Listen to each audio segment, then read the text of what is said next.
हाय बच्चों, कैसे हैं आप लोग। हमारा फिजिक्स का तीसरा चैप्टर चल रहा है। इस थर्ड चैप्टर में यानी कि वैद्युत विभव चैप्टर चल रहा है। इसमें मैंने आपको इससे पहली वीडियो में आपको बिंदु आवेश के कारण उत्पन्न वैद्युत विभव बताया था आपको। ठीक, अब उसी के कारण हम आगे बढ़ते हैं। तो इसमें वैद्युत द्विध्रुव के कारण विभव, वैद्युत द्विध्रुव के कारण विभव।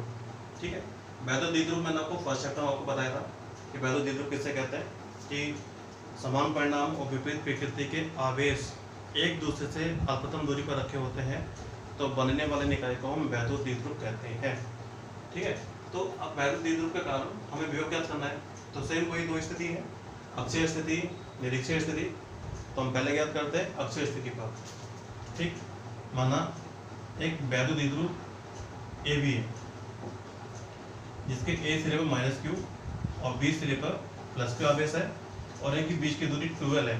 तो वैद्युत द्विध्रुव आघूर्ण, वैद्युत द्विध्रुव आघूर्ण हम पी से लिखते हैं, P बराबर Q इंटू 12। समीकरण नंबर 1 वैद्युत द्विध्रुव आघूर्ण। बिंदु ए वैद्युत द्विध्रुव ए बी है जिसके ए सिरे पर माइनस क्यू, बी सिरे पर प्लस क्यू आवेश है, एक दूसरे से 12 दूरी पर स्थित है, जिनका वैद्युत द्विध्रुव आघूर्ण P बराबर Q इंटू 12 है। वैद्युत द्विध्रुव के मध्य बिंदु O से वैद्युत द्विध्रुव के मध्य बिंदु O से इसमें r दूरी अक्षीय स्थिति पर स्थित कोई बिंदु P है जहां हमें विभव ज्ञात करना, है। ठीक है, यहाँ से अंदर की दूरी कितनी होती है, ये L है और ये भी L है। और हमें अभी हमने विभव का फॉर्मूला पढ़ा था 1/4 पाई एप्सिलॉन 0 Q बटे R। इसका मतलब एक विभव और विभव से दूरी, एक विभव ना एक आवेश और आवेश से दूरी चाहिए हमें। तो यहाँ पे कितने आवेश हैं, 2 आवेश हैं। तो पहले हमें इन दोनों आवेशों के द्वारा बिंदु P पर विभव निकालना है, फिर इसका परिणाम भी हम ज्ञात करेंगे। ठीक है, तो अब देखिए कुल दूरी कितनी होती है, 12 होती है। मध्य बिंदु से बात कर रहे हैं तो L और L कन्वर्ट हो गई। तो हमें पहले B से P के बीच में दूरी ज्ञात करनी है। यहाँ से यहाँ की कुल दूरी कितनी है, R। यहाँ से यहाँ की दूरी कितनी है, L। तो ये जाएगा R माइनस L। और यहाँ से ज्ञात करें तो जाएगा R प्लस L। ठीक, तब प्लस Q आवेश के कारण बिंदु P पर विभव, प्लस Q आवेश के कारण बिंदु P पर विभव ज्ञात करना है। तो उसके लिए B1 बराबर 1/4 पाई एप्सिलॉन 0 Q बटे R माइनस L।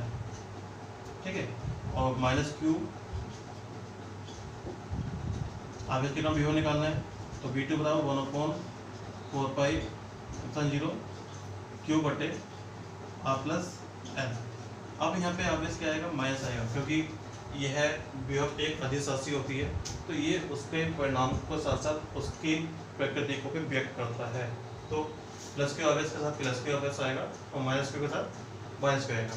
तब बिंदु P पर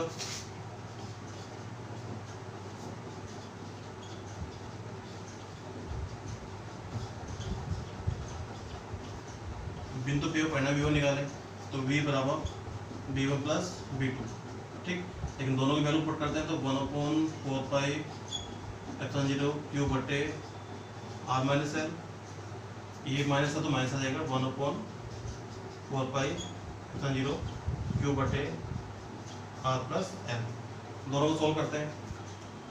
एलसीएम लीजिए, पहले तो देखिए कॉमन ले लीजिए, क्या क्या चीज़ कॉमन आ सकती है।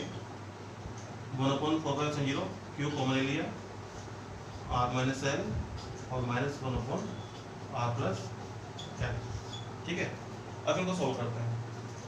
तो V बराबर 1/4 pi epsilon 0 Q R minus L R plus L, ये हमने लिया है एलसीएम। ठीक, अब देखो ये कटेगा, ये बचेगा, तो R plus L minus R minus L। तो B बराबर 1/4 पाई एप्सिलॉन 0 Q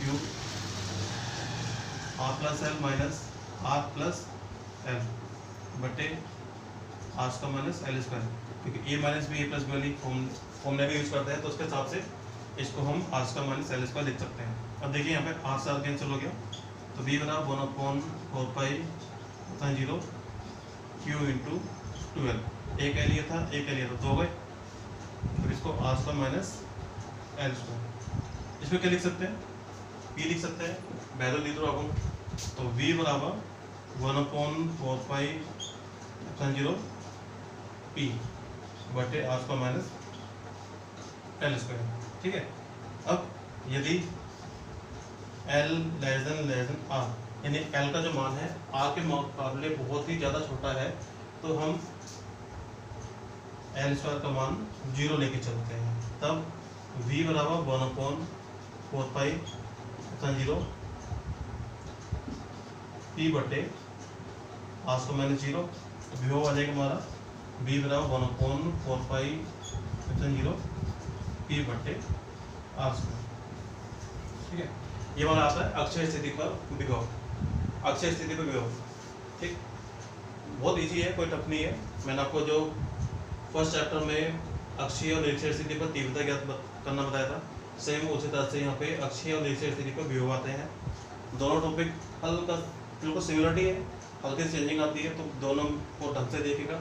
एक क्वेश्चन हर साल एग्जाम में आता है, चाहे तीव्रता आ जाए, चाहे विभव आ जाए।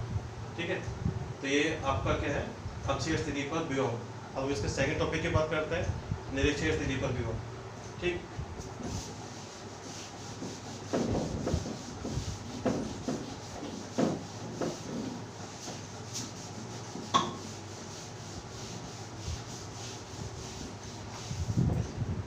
अब इसका सेकंड टॉपिक है निरीक्षण स्थिति पर विभव, निरीक्षण स्थिति पर विभव।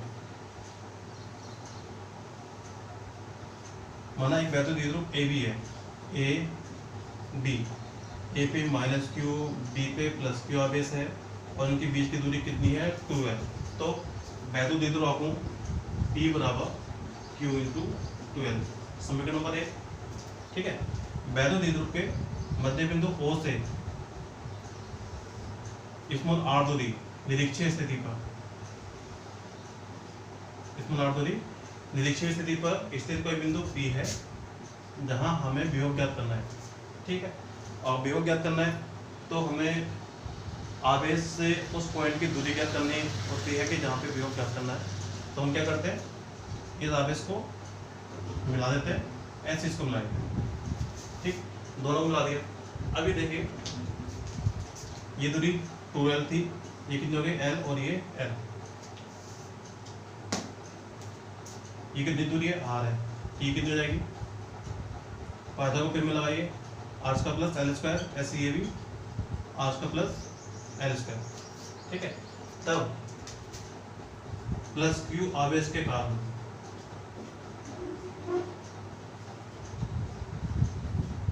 प्लस Q आवेश के कारण बिंदु P पर विभव V बराबर 1/4π/0 Q बटे स्क्वायर रूट के अंदर R square plus L square. उसी तरह से माइनस Q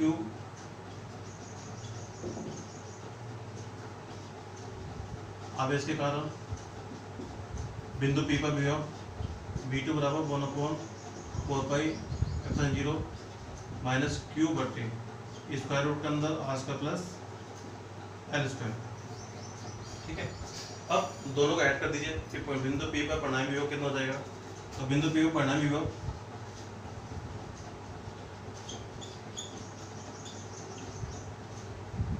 V बराबर V1 प्लस V2, दोनों को मान रखिए, 1/4π/0 Q बटे R square plus L square minus 1/4π/0 Q बटे स्क्वायर रूट के अंदर R square plus L square. दोनों क्वांटिटी कैसी है, इक्वल है, सेम है, दोनों एक दूसरे से कट जाती है। कुल कितना होता है, 0। ठीक, जो निकला, अर्थात वैद्युत द्विध्रुव के कारण उसके निरीक्षण स्थिति पर विभव शून्य होता है। वैद्युत द्विध्रुव के निरीक्षण स्थिति पर विभव कितना होता है, शून्य होता है, लेकिन अक्षय स्थिति पर विभव शून्य नहीं होता है। मैंने दोनों अक्षय स्थिति और निरीक्षण स्थिति आपको दोनों एक ही बता दिए हैं, एक ही वीडियो में बताया, आप इसको थोड़ा ढंग से देखिएगा। हर साल वैद्युत क्षेत्र की तीव्रता या विभव एक क्वेश्चन एग्जाम में हमारे उत्तराखंड बोर्ड में जरूर आता है, इसलिए आप इसको थोड़ा ध्यान जरूर दीजिएगा। ठीक है, बाकी हम नेक्स्ट वीडियो में